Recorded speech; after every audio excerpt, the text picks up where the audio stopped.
Kenyataan Ketua Menteri Pulau Pinang Lim Guan Eng yang memburukkan negeri Johor dianggap sebagai tidak bertanggungjawab dan sekadar mahu mengaburi pandangan rakyat. Timbalan Menteri Perdagangan Antarabangsa dan Industri Datuk Mukhris Mahathir menggesa Guan Eng menghentikan tindakan sedemikian yang boleh menjejaskan imej negara keseluruhannya. Di mana dalam hendak meletakkan Pulau Pinang ini sebagai negeri yang kononnya terbaik sebagai tempat pelaburan, dia terpaksa mengeluarkan kenyataan-kenyataan tidak berasas dan tidak bertanggungjawab terhadap Johor.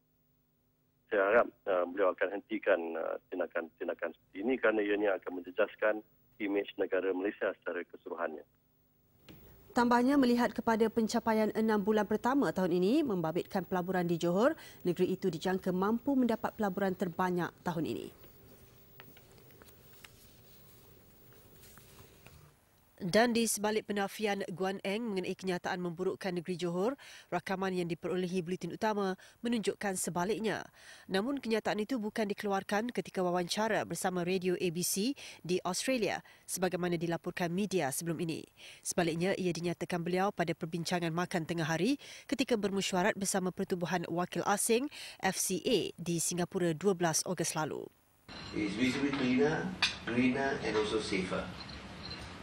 We talk about safety in terms of reducing the crime index. Penang was number 1 last year in terms of cutting crime.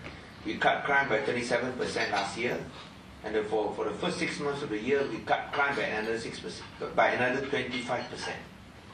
So you don't have to worry about your safety when you come to Penang. In Johor, if you're a Singaporean, you're likely to get kidnapped. You ask any Singaporean, they will know. But you won't have that problem when you come to Penang.